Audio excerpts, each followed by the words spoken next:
we're going to talk about terrible things that happen to us. I've never hit anyone. Did you just take my picture? Yelling and grabbed hold of my Head of letters. Hello and welcome to Like a Virgin. I'm Blair, and despite the fact that I'm not a dentist, as you can tell, I do have a Leica. And I'm Dan, and I'm a Leica virgin. Welcome to the channel where we aim to talk about all things to do with street photography with no gatekeeping and hopefully without any pretentiousness as well. And today, we're going to talk about some crazy, terrible, comical, unusual things that have happened to us in our adventures on the street, taking pictures. I think it would be good to kick off with a little bit of context, right? Which is that as street photographers, when you are out and about aiming to get candid, interesting photos, you can ignite some controversy. Also, depending on what country you're in, what city you're in, True. How you approach taking the photo, depending on the connection that you may or may not establish with the person. Whether or not you stick a flash in their face. Whether or not you stick a flash in their face and beat them around the head with a tripod. You've had some negative experiences. Yeah, negative, I would say, is the word that would encompass anything that is uncomfortable. I would say that street photography, by definition, isn't always the most comfortable of hobbies, and I think that's one of the things that we love about it, which is what we find exciting, because it's very real, it's very authentic, and we put ourselves in places where we don't always tread, and we try and take novel pictures and capture new things. So sometimes bad things can happen. They can, and I would even go further to say that sometimes a certain level of discomfort can actually produce better photos. Depending on the composition, there's a certain aspect, especially on a 28 or 35mm lens, where there's a bit more need for, you're not using a 70mm. For brave people like yourself. No drones. If you choose to partake, no drones, no hot air balloons. We've all probably experienced, in some sense of the word, discomfort on the streets. And that's chafing, for example. Yeah. But I mean, in our interactions with other people. So I thought, it would be great to hear about some of the things that you've encountered and what kind of ways you have of dealing with conflict, controversy, and discomfort when you're out and about. Paracetamol, mostly. And talcum powder. Talc is essential. What about social discomfort? We'll talk Social about that. discomfort. Oh, well, I'm very experienced in that. Sometimes you take a picture of somebody or something, typically somebody, because you and I love to feature human beings in our work because we find them fascinating and they provide story and context. And sometimes said human being does not appreciate having a photo taken of them without their permission. Yes. And you and I like permissionless photography because that makes it more authentic. It does. God, yeah, I've had a few people shout. What have they shouted? I recall one time, it was deep in the throes of the pandemic and I was living in Toronto, Canada in the winter. And I went for a walk in a snowy park scene where people were walking dogs. Love dog photography. Shout out Elliot Irwitt, my favorite. And there was a pug in the snow on a hill. Very funny looking little guy, looked about 300 years old. And I took the pug's picture and then I took the owner's picture. I was using a zoom lens, I think, not crazy zoom at the time, but I took a photo because I thought it would be interesting against the backdrop of these urban skyscrapers with the snowy landscape, and she was sort of quite heavily made up. I took a picture, she sees me, and she yells, Oh my God! Did you just take my picture? That's the rudest thing! The rudest thing! And I was actually quite inexperienced in street photography at the time. It was like my first year. And instead of engaging her, I just pretended like I was mute. Sorry. I was just like, I just carried on walking. And that was it? She yelled She was after quite you? angry, but it was quite snowy, so she couldn't run after me because she would have fallen over. Didn't pick up the pug, swing it round on the leash, throw it, No. wind it around your legs. Ask me if trip it was you a up. good photo. Was it a good No. photo? Ask me if it was worth it. Was it worth it? No. But it was from an experience perspective. I think that was the first time I'd been shouted at. I think tensions were high. Fair. Maybe it's my fault because the shot wasn't that interesting, so I blame myself. But that was a funny one, and apologies if I did her accent an injustice, but that's how it sounded to me. And realistically, should have just put my hand up and moved on. But I think I just ignored her completely, which was a bit rude of me. And that was early on in my career of making zero money in street photography. Has it affected your street photography No, now? No, not in the slightest. In fact, if anything, it's made me feel like no harm will come to me. Interesting. Okay. Yeah. How about you, Blair? I think you've had some more spicy things happen. I've had a couple of things. So I live in Hong Kong. Hong Kong is a very people-dense place. There's lots of things going on everywhere. Dense people. Sometimes, in some cases. There is a huge amount going on from a street photography perspective, and I love it. I'm also married to a lawyer who has advised me that before I go to certain countries, I should check up on photography rules. True. So that if I find myself out of my depth, or if I find myself in a controversial situation, I can potentially lean back on something or apologize. I know that in Hong Kong, in public, photography is permissible. Yeah. You can go around and you can take photos of strangers standing on the street. You know, as we do in most countries nowadays, there are cameras everywhere, so we accept that we're having our image being taken. Yeah. I think though, however, the aspect of someone going directly up to you and holding a camera that close to you is the daunting thing, and that's what people have an issue with. I try not to be rude, don't be a dick. Yes. But that goes both ways, which is if I go up close, as sometimes we do with a camera, and I take a photo, I'm hoping that the person will just go, please, no photos. And I will go, okay, all right, I'm sorry, done. And I will back away. There have been some disproportionate reactions, absolutely crazy reactions. And me being stereotypically British, I'm often bumbling and quite polite about it. However, if you are disproportionately rude, then I'm inclined to stand my ground. And I'm not a small guy. I've never hit anyone. I'm not going to take a swing. I'm too much of a pansy for that. Yeah, it's almost a shame because you do have a phenomenal build and you're such a pacifist. What a terrible waste. I know. You'd be a brilliant waste. soldier, Especially with a good 70 to 200 zoom lens in my hand. But no, I don't want any controversy. But that doesn't mean that controversy doesn't find me. So I'll give you a couple of examples. Once in Hong Kong, there was a photo I took of a bench of old men, and anybody that's seen my photography will know that I quite like taking photos of old men. They have so much characterful faces. Yes. And this was a photo that was taken across the street, and I was with a student and I was explaining the composition, and I took the photo. And the next thing I know, one of these elderly gentlemen sprinted over and was yelling and grabbed hold of my camera strap. And when I say taking a photo, I was nowhere near him. I would say I was at least 5 meters away. It was from the other side of the road, and I was taking a landscape photo, or a landscape orientation photo of about 5 or 6 of them. So I was nowhere near. And he grabbed me and he was yelling all sorts of horrible things. And I speak enough Cantonese to know what he was saying. And he said, you delete it. And I obliged. And at which point he said, I don't believe you. And I said, that's not my problem. That's yours. And he grabbed hold of my camera strap and refused to let go. And as anyone will tell you, if you own a Leica, you're quite precious about it. I believe this is when you'd recently purchased it as well, so you were a little bit conscious and cautious about it. I was very conscious and cautious, and I didn't like him putting his hands on me. Obviously, there was no physical altercation, apart from the fact that he grabbed my camera strap around my neck and his friend came up and he said, I'm going to call the police, to which I said, please do. Yep. And at this point, a circle of people had gathered around us and he's ranting and raving about, distrustful foreigners.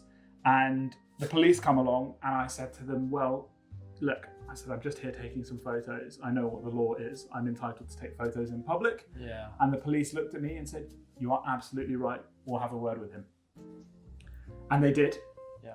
And we went off in our separate ways. And then about a week later, I bumped into him again, as you do in Mong Kok in Hong Kong. You can see the same characters. And I went right up to him with my camera and I put it in his face and I took some photos because I was incredibly vindictive. Now, there's an argument that I shouldn't have tried to incite controversy the second time around, but he made a massive scene. And if he had just been a bit more polite and said, excuse me, no photos, or can you delete that? Sure. There didn't have to be any controversy. I have one video where you where I've recorded it, and I'm speaking in Mandarin, and he's saying some things in Cantonese, which I recorded, and I did that because I think sometimes you need to for your own backup to make sure that the situation isn't distorted. And I also have a second video of a second incident which is similar, where I asked someone to take their photo. This was a few guys at the shop, and I spoke okay Cantonese, and the guy nodded his head and laughed. And then someone next to him, who wasn't even in the photo, said, "You can't take their photo." And I said, "I wasn't speaking to you, I was speaking to them." He goes, "I own them."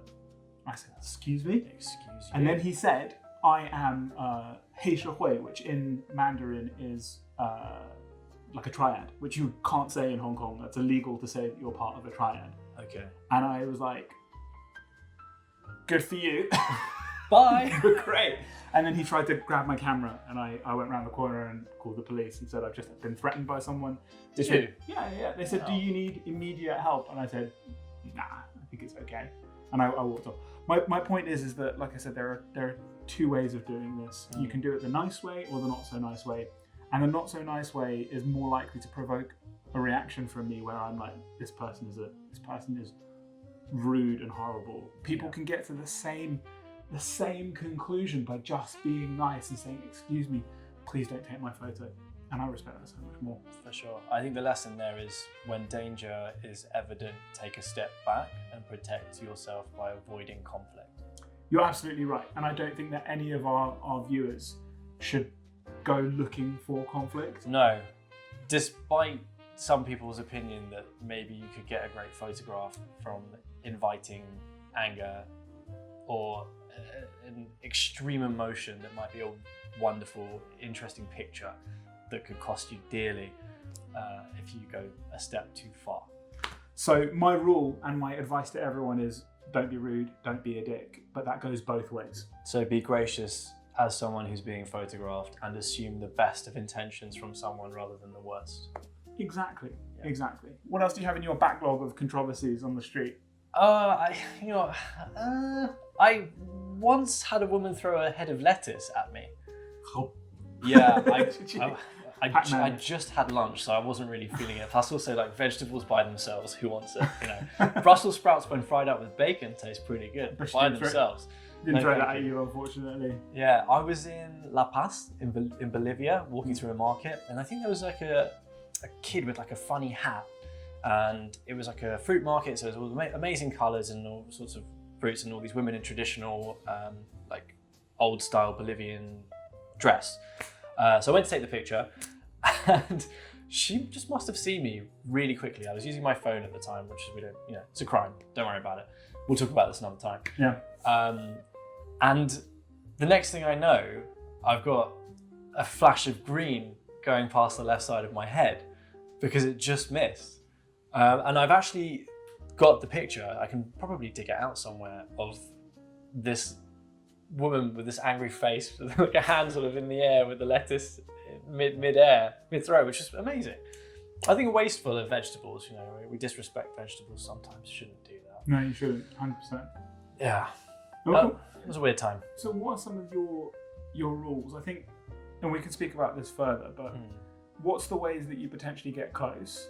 Yeah. How do you take photos without interrupting the moment? But also, how do you take photos where you're not doing it in a way that invites controversy? And I know that sometimes that is, as we've said, incredibly difficult with street photography, because discomfort produces sometimes very, very good results. Yeah. I would say my number one rule is don't be a creep.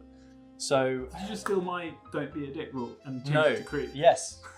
Yes. Yours is about being a dick. Mine's about being a creep. Okay. Don't be creepy, because if you take a picture of someone and you do it in a way that shows that you're not uncomfortable doing so, and you give them a smile. You and I have travelled extensively around India taking pictures.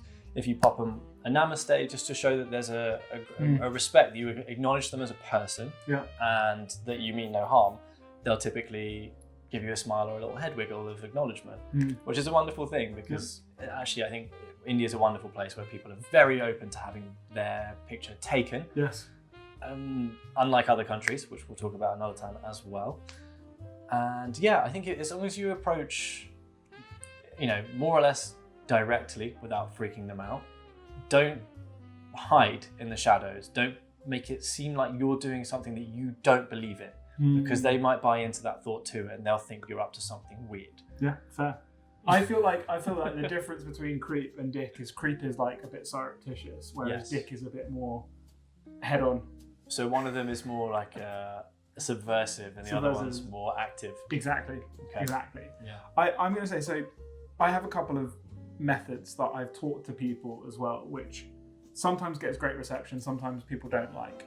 But I have made use of the remote function on the camera to put it on my hip here as it's hanging on my torso. Oh wow! So you're from the future. I'm from the future. Wait, shooting from the hip. Literally. Is this with your Leica? Yes, although it's more difficult to do with an M camera because it doesn't have autofocus. But you use the app paired with the camera, Okay. and you can take photos whilst not looking like you're taking a photo, if you get what I mean. Yes. And it has produced some I'll pop some up on the screen, some fantastic results, because the person doesn't break character with what they're doing because they have no idea that they're being photographed. I like the idea of this because Is it it creepy? means that you. No, And it's don't not. be a creep. Well, it's sneaky, but it's not necessarily creepy. And I also like it because you can probably have your camera around your waist, Yes. your phone as the trigger waist in your up here. hand, Camera around your waist. your chest waist, Yeah. and you can have your phone in your hand as the shutter, and you can have an ice cream at the same time. You could if you wanted to have an Which ice is cream. my favourite thing. So I think your rule wasn't don't be a sneak, it was don't be a creep. So this technically is. But I think roundabout saying is it's okay if you have an ice cream.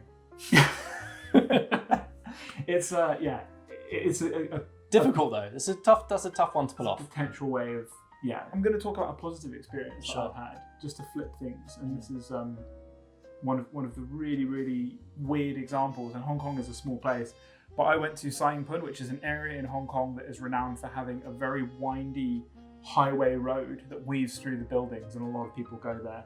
And I went there with an English photographer, and we're standing there taking photos. Got some cool stuff, but then this English gentleman walks down the hill. He said, "Oh, I've seen so many people taking photos here. Could I have a look?" And I showed him the photos. And he said, "Oh, very cool." He said, "Well, I actually live up the way in one of the buildings that is on the same height as the highway. You get a bit of a different view." He said, "I'm just going to go to the shops, but when I come back, do you want to come up and have a look at the balcony, see if you can get some different angles?" Sounds like a gentleman. He was a gentleman.